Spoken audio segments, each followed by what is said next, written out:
Welcome, everyone, to a special bonus episode of Wrestling is Cool, coolest wrestling podcast on the planet. You already know. Today, we're going to be talking Backlash in France. What city is this in? Because I know it's not in like Lyon. It's in Lyon, right? Okay, I knew it wasn't like Paris, like the capital. So that's cool. I like the international shows. I like that little flair, yeah. Yeah, the next couple are international. We got Backlash is international, Money in the Bank, King and Queen of the Ring, Bash in Berlin. Ohio is kind of like a different country altogether Clash in the of the United States. Castle. Yeah, that's right, Clash of the Castle. So, man, WWE spending like their summer months, back-to-back years, really, abroad, because they did it last year as well, with Money in the Bank being in London and Puerto Rico. Well, Puerto Rico is part of the States. Let's be real. Nothing's gonna beat Backlash in Puerto Rico. No, Nothing. there's no way. There's no way. That crowd was special.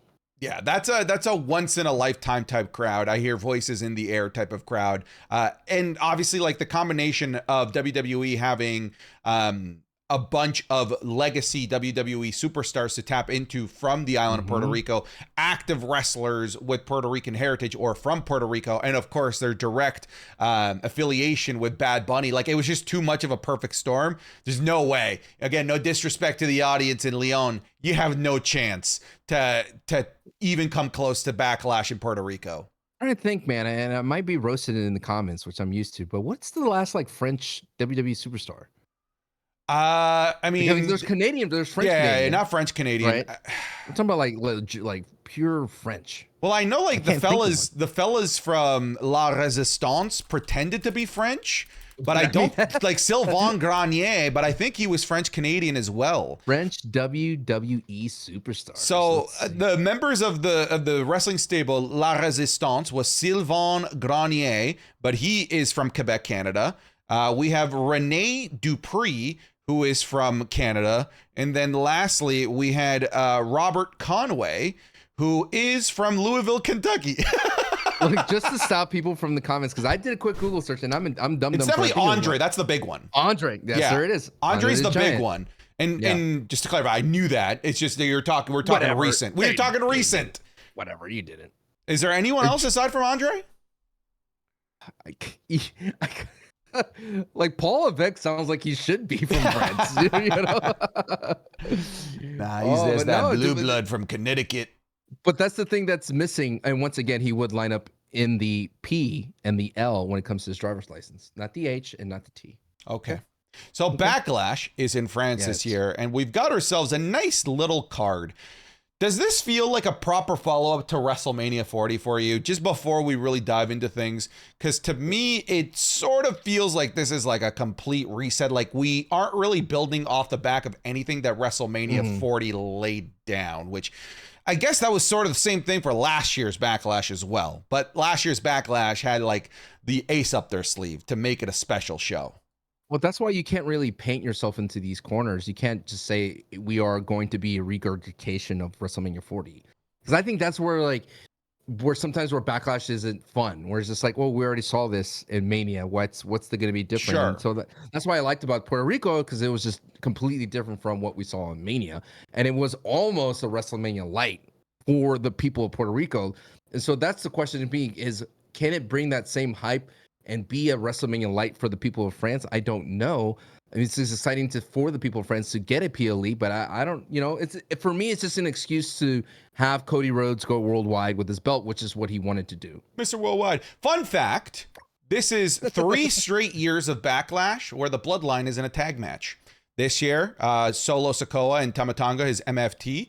Last year before that, it was the Usos and Solo Sikoa in a 6-man tag match. And then the year before that, it was Roman Reigns and the Usos taking on Team RK Bro and Drew McIntyre. So this is like, God. Yeah. RK Bro, man. Yeah, it seems like a relic of the past. So we have the bloodline once again being in a tag team. By the way, I haven't really introduced this, what we're doing here. This is a Backlash predictions video. This is not your scheduled Wrestling is Cool podcast episode. This is a little bonus extra. There will still be a full episode that will be uploaded for your viewing pleasures on free feeds, but as well over on Patreon. It's actually up right now. So you can go check that out over on patreon.com/Santi's Zap. But more than just that, you're going to get the Raw reviews, the SmackDown reviews, all of the matches that we're doing this week for the Wrestling is Cool Match Club. And if I can spoil them real quick, I believe that we're doing Cody Rhodes, Sammy Guevara ladder match, Jeff Hardy versus The Undertaker ladder match. So we actually did 2 ladder matches. And then Keith Lee versus Dijak. If we have time for more, we'll do more, but those are the top 3 right now. So go check them out. Patreon.com/SantiZap. Over 1,200 of you are already subscribed to this, so thank you for your support. But today, this is a Backlash predictions mini podcast episode. Before that, overall levels of hype right now going into this show? Where are you sitting at right now? What's the temperature like? At an 8. Okay. Because overall, the card's good. Overall, the card is fun. Like, I don't see a match where I'm going to not, like, take off, so to speak. And at the same time, this is a good stepping stone for Cody Rhodes and AJ Styles. And there's a part of me, all right? A part of me who wants chaos. And if AJ Styles beat Cody Rhodes because of maybe the shoulder, right? Who knows? Man, talk about seeing the internet go up in flames. Bro, that would suck. Obviously, like, if he's hurt, he's hurt. But it would also just sort of feel like cheating us out of the fairy tale Roman ending. and Hogan, right? Yeah, of several things. Like, I wasn't even going for Roman and Hogan, Roman's record, but also cheating us out of the Cody Rhodes climax of the story as well. So I hope that that's not the case. I would like to see some chaos as well. I wouldn't mind seeing some title changes. Funnily but that's enough, life, Santi. that is Sometimes life. wrestlers get hurt. It is what it is. That's part of the story. You just don't want to see the Roman Reigns bloodline, I don't know what, lovers to come out of the woodwork and be like, see, that would have happened. I don't want to see Roman. Roman wouldn't be able to wrestle with one shoulder. Yeah. We love everyone. I don't. Yeah. The funny thing is, about when I see this card, is I actually could see a few titles changing hands, like realistically, like I can genuinely see it. Yeah, that's what gets me going. Yeah, that's why I'm excited for this show. I'm excited to see the French crowd. These international crowds are just typically really, really good. I'm sure that we'll also get people traveling to France from England, which I'm hoping that we get some of those rowdy Englishmen in that crowd who little go underneath the channel. Yes. Is that what they do? Is it? Oh, yeah. It's the O2 tunnel right there. Oh, didn't know that. Let's go through the. Let's go through this match by match. Let's start off with maybe the one that's got the least at stake. Let's start actually with the Bloodline match. Let's start with Randy Orton and Kevin Owens taking on the members of the Bloodline. The leader, maybe? Bloodline 2.0, Solo Sikoa and his MFT. Solo. The Weekend Solo taking on, Solo Sikoa and Tama Tonga. Tag match here that was made fairly recently. Makes sense, I guess, why it happened, really, with Kevin Owens getting attacked by the Bloodline. We don't really know yet why they attacked Kevin Owens, by the way. They haven't actually been very clear about that either. And Randy Orton is just in it because, well, he's always had beef with the Bloodline and he's buddies with Kevin Owens. But I'd like to hear your thoughts about the buildup of this match and where you think it's going to go. I've enjoyed this. The SmackDown watching the television program SmackDown has been, for me, Bloodline. Like, what's Bloodline going to happen? And once they made Solo Sikoa the kind of like this militant, scary tribal chief, who's an unofficial tribal chief, and the way Paul Heyman has been selling this entire angle has been awesome for me. And the introduction of Tama Tonga, it just alone makes me buy into this match because I want to see him in the WWE ring, but I know what he's capable of in the New Japan. And, Tama Tonga is much more comfortable as a tag wrestler in a sense. So just to see him in that realm is going to be exciting.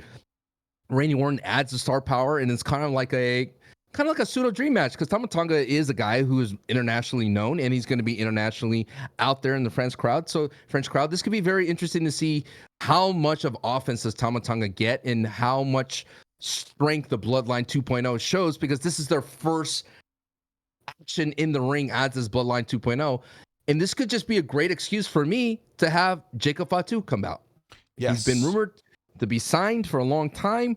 And why not have it be where Randy and Kevin Owens, who are a strong tag team competitor as their own, and they had a great showing at Mania together, to have them to be the reason for Jacob Fatu. Or it could just be, again, an elaborate trap to get Randy and KO in one setting to be overcome by the Bloodline 2.0.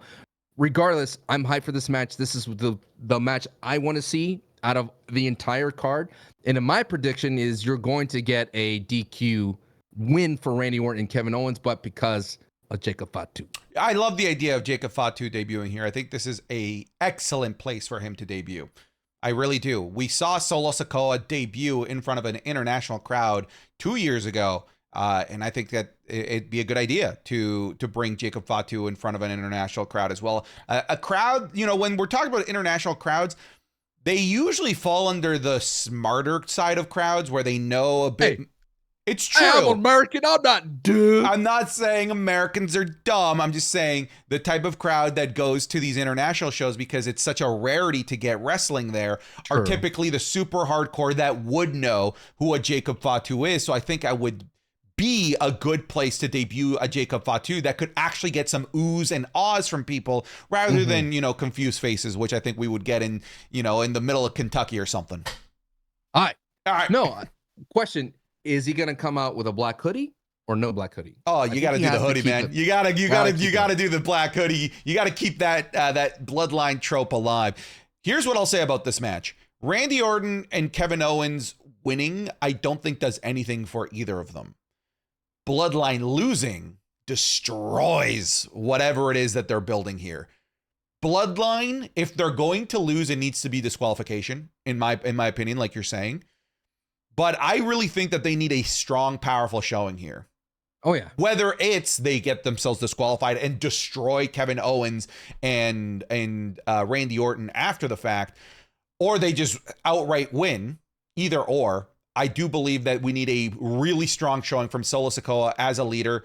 Funny enough, like Tama Tonga, I don't really feel like I need him to show me anything. He's already looked like this scary dude over the last couple of weeks. So I feel like they've done a really good job with him, but I want to become more familiar with Tama Tonga. That to me would be a win here. But I do think that the bloodline needs this, whether it's a victory or looking menacing and powerful. I hope as much as I love a RKO, I can't. Solo can't eat one. He cannot eat one.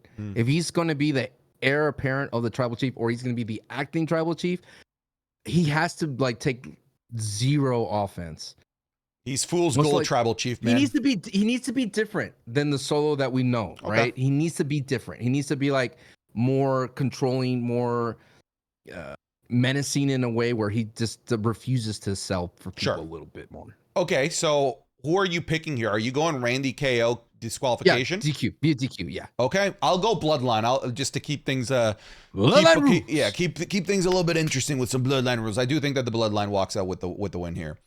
All right. Let's go to another tag match here. So nice to see the women's tag titles being defended on the show in a pretty marquee match that I feel like they've done a pretty decent job of building towards. That being the champions, the Kabuki Warriors, Asuka and Kairi Sane, probably going to be accompanied by the rest of the members of Damage Control, taking on Bianca Belair and Jade Cargill. I'll take this one first.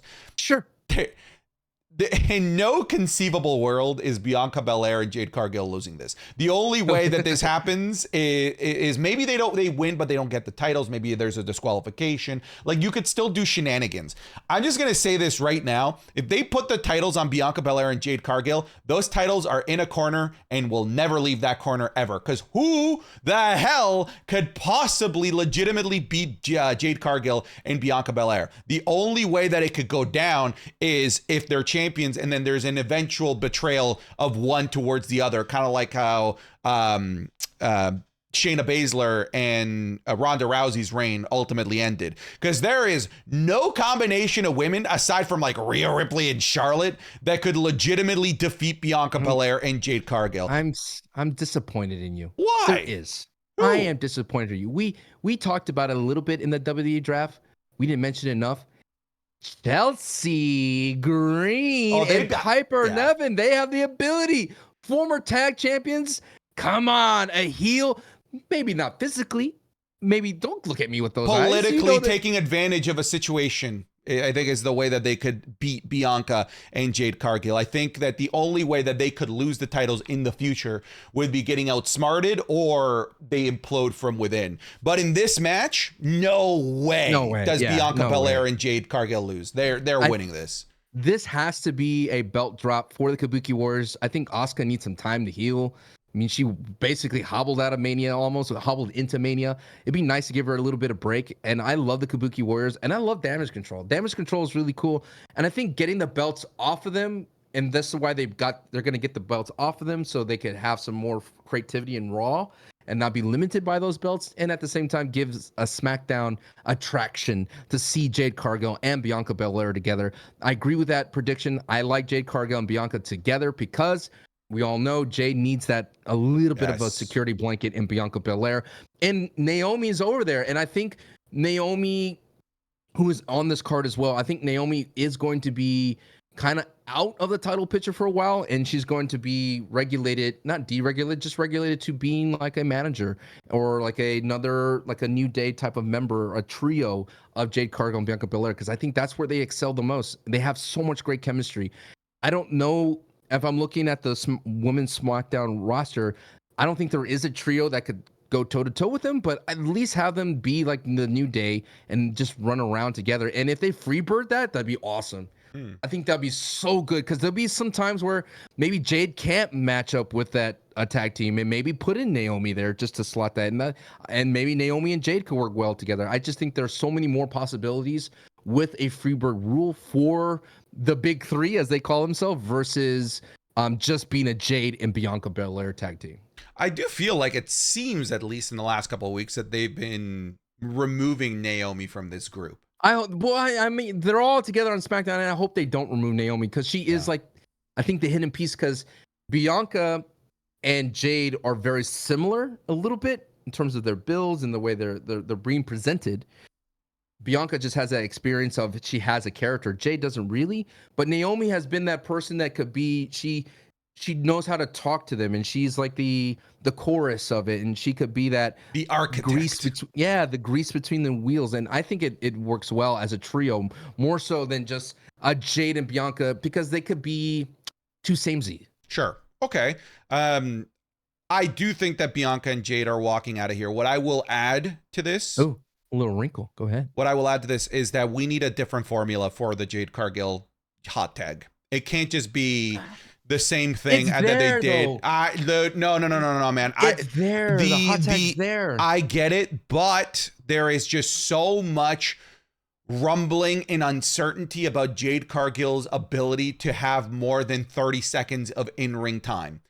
There needs to be more than that. There's just so much concern that, like, I want that concern gone because I know that she can do more than that. But right now, like, that is the buzz that they're protecting Jade Cargill, that she can't go more than 30 seconds. We need more than just the hot tag, 2 moves, Jade Cargill wins it. We need more than that. I do think they should still build to her hot tag. Okay. I do like that, but it can't just be the big boot and then the glamazon slam that she does into the really cool pin that she does. It cannot be that. Called the Jaded. It's called the Jaded. Is that what it's called? Mm-hmm. Okay. All right. It's a glamazon. Don't forget the zesty pin. Dude, that pin is awesome. I do love the zesty pin. I do love some zest with my pins. So we're both going Belair and Cargill here. Correct. Okay. All right. Let's stick with the women here, and let's do the match for the WWE Women's Championship. We have a triple threat match between 2 veterans, Bayley as the champion, Naomi, and then a newcomer. It's Tiffy time, Tiffany Stratton. Did you like her Tiffany Epiphany? I like that line. I loved it. Spoon feed anything that Tiffany's doing to me right now. It's amazing. Do you think it's time? Is this the right moment to put the title on Tiffany Stratton? I'll let you lead this one since I led the last one. The only thing I don't want Tiffy time to start now is they just got Nia Jax, and having Nia Jax on that SmackDown roster via the draft wouldn't really work unless they're going to put Tiffany and Nia Jax together. Tiffany Stratton and Nia do have that chemistry off air, and they post a lot of TikToks together. So there is that friendships between the two, and I wouldn't mind the 2 heels working together to hold on to the championship in that kind of way where she is like the bodyguard for Tiffany Stratton. I think that would be a unique thing to Shawn do and for Diesel. Nia. I was going to get to that because that would be exactly what Chelsea and Piper could have done, but why not do it with bigger stars in Tiffany Stratton and Nia Jax? So I want Tiffany to win so badly. but it would suck for Bailey to lose. It would totally suck for Bailey to lose here. The only way I do see a Bailey loss is if Naomi causes that loss in any kind of way, and like maybe Naomi and Bailey turn on each other, like a la Randy and Kevin Owens at Mania against Logan Paul, because this is basically a repeat of that with just different characters. Oh boy. You know what? I'm gonna go with Tiffany wins because I like the idea of Nia Jax, Tiffany Stratton running SmackDown for a while. I love that idea as well. I love the Diesel Shawn dynamic that they could potentially bring. I just think it's just too early for Bailey to lose her championship here. I just don't see it just yet. I personally think that Tiffany Stratton is better served helping usher in a new generation, a new era of WWE at a bigger show. I just don't think that Backlash is it. I just don't see Bailey's brand new reign that she had to work so hard to get to that point where she's at now, ending this quickly. I do think that Naomi's there for the pin. I think that whoever wins is pinning Naomi. Remember, dude, it's triple threat. Anything goes. So Nia Jax could get involved into 100%. That is actually very true. I am going to stick with Bailey. I think it's the safer choice. I don't hate the Tiffany pick. I really don't. But I don't think that they're going to pull the trigger just yet. I'm going to go with Bailey retaining here. Okay. Let's move on to the men's championships here. We have the match for the world heavyweight. You know what? No, I feel like I want to actually save that one to the end because I feel like that one, I feel like there's more conversation to be had here. Let's talk about Cody Rhodes versus AJ Styles, the WWE Undisputed WWE Cody Championship match. Rhodes' championship. He should be last in the predictions. Wow. He might be last on the show, but this is just a far less interesting matchup to me than Damian Priest and Jey Uso. You're saying Cody Rhodes is a boring champion? No. Wow. Get him, Cody fans. No. Get him. I am not saying that. I'm just saying that I feel like out of all of the matches, this might be one of the more predictable ones. If Cody Rhodes is not hurt, positive. Okay, if Cody Rhodes is not hurt, there is no way, with The Rock already calling his shot against Cody Rhodes, with Roman Rock Reigns. said belt or no belt, I'm going for you. So it doesn't matter. Okay. Cody's going to have a belt. It's going to be for the belt. The Rock, like the way that the final boss likes the way that this belt looks on him. Cody. Final boss engaged. Final boss engaged. Dude, there's just so much already planned for Cody Rhodes' future that AJ Styles just doesn't factor in. What factors in is Cody Rhodes in that championship, and The Rock, and Roman Reigns, and Randy Orton, and Seth Rollins. It just, this future for the belt does not have AJ Styles in it, which is why I want to talk about this first, because the Damian Priest Jey Uso match, I feel could go either way. But let's talk about Cody, AJ. It's Cody, dude. It's Cody. He is retaining here. AJ Styles is a stopgap feud. AJ Styles is just there to give Cody Rhodes the ability to have a match at this PLE, something that you didn't need to build too quickly, something that could just happen and people are going to be happy with because, you know, people like Cody Rhodes and AJ Styles. But there's no way. There's no way that Cody Rhodes loses this. None. There is a way. No, there isn't. A way. If he's hurt, yes, he has to drop it. There is a way. And AJ Styles, and don't wait, stop, pause. You're out here and you're like, oh, LA Knight has a great feud with AJ Styles. He's a WWE future Hall of Famer. He's a renowned across international. He is a former champion, and now you're gonna feed me that AJ Styles does not deserve the undisputed championship? Yes. If Cody Rhodes is hurt, that's not a worthy champion. AJ Styles is a huge prize feud for an LA Knight, but not for Cody Rhodes at the moment. There's just too much. There's just so much for Cody Rhodes down the line that and maybe that's the problem with the way that the WWE booked The Rock leaving. Future booking. Yeah. The future booking, that we just know that that's where it has to go. And for Cody to get to that feud, losing his WWE championship along the way will damage that future feud, which they just shouldn't have really even alluded to in the first place, because it damages matches like this. Sure. So obviously I have to predict Cody Rhodes here too. I mean, come on. That's going to be a given. But we need to, where wrestling is cool, we add a little nuance here to these predictions. What's your nuance, hypocrite? Do you predict that AJ... Do you predict AJ Styles hits the phenomenal forearm? Because they've been protecting that finish for a long time. And the only thing that I could see that could happen is Cody Rhodes actually kicking out of the phenomenal forearm to add that to his prestige of this dude is super Cody. Do you predict that AJ hits the phenomenal forearm and Cody kicks out? I didn't notice that they were protecting the phenomenal forearm so far. Like, is that a move that every time he hits it, he's been winning? Mm-hmm. Oh, I didn't. He never hit LA Knight with it, and when he does, he wins no matter what. Interesting. Okay, if that's the case, I bet that's intentional. It's probably being saved for Cody Rhodes to kick out of it. So I'm gonna say yes. I do think if that's the case, they're gonna try and continue to build Cody Rhodes. And if a way to build him up is by kicking out of a move, they're gonna do it. I do think that if that's the case, I'm just tired of Cody hitting triple crossroads. He doesn't need to pull that move out. It reminds me of when all of a sudden John Cena discovered he could do his roll up AA. I don't need to see the double attitude adjustment. I don't need to see it. It's cool, but come on. Yeah, but he didn't spam it. It wasn't every championship match that John Cena pulled it out. It wasn't. You don't get into John Cena history and lore with me. You'll lose this one. I think you just need to check. You need to double check. I don't think you're confident. I'm gonna kind of rattle this a little bit. I'm confident. I don't know, dude. There was only a handful of feuds that he probably did that with. Avalanche. The Avalanche, yeah, he did do that, but that's different. And then his little roll-up fireman's carry. Come on, dude. He started doing that a lot after he discovered he can do it. False. All right, so Cody Rhodes, both of us? What's lamer, triple crossroads or the double rope spear that Roman did to get more power out of his spear? Oh, I like the double rope spear. That's not lame. Yeah, I'm asking you what's lamer though. Between the two. I don't think either of them are lame. I think you're the only one that doesn't like the triple crossroads. Cody picks him up in that triple. Moving on.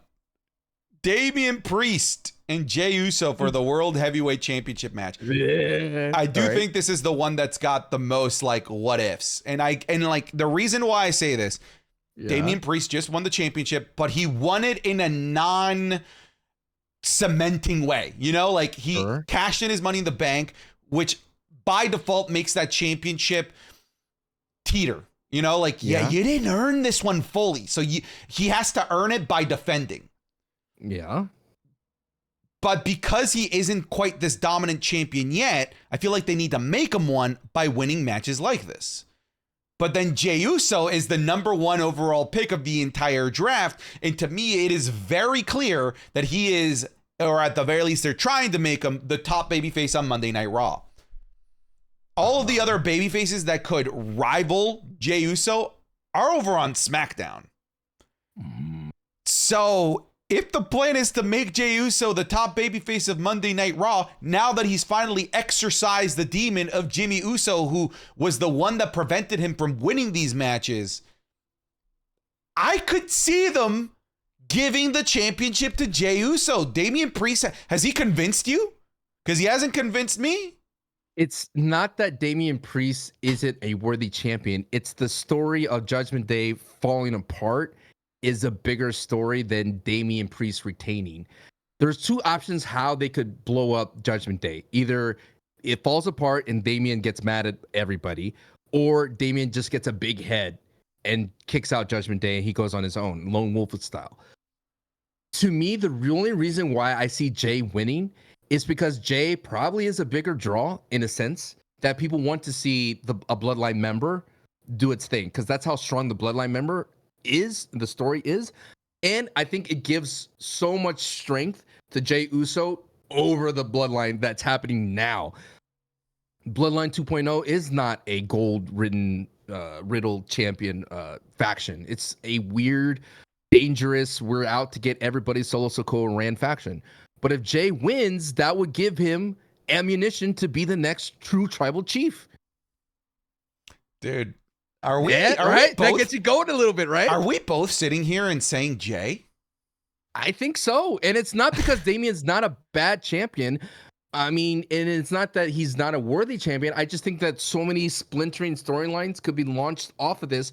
And where's Jey going to go if he loses? Down to the IC again? I mean, they teased him and Logan.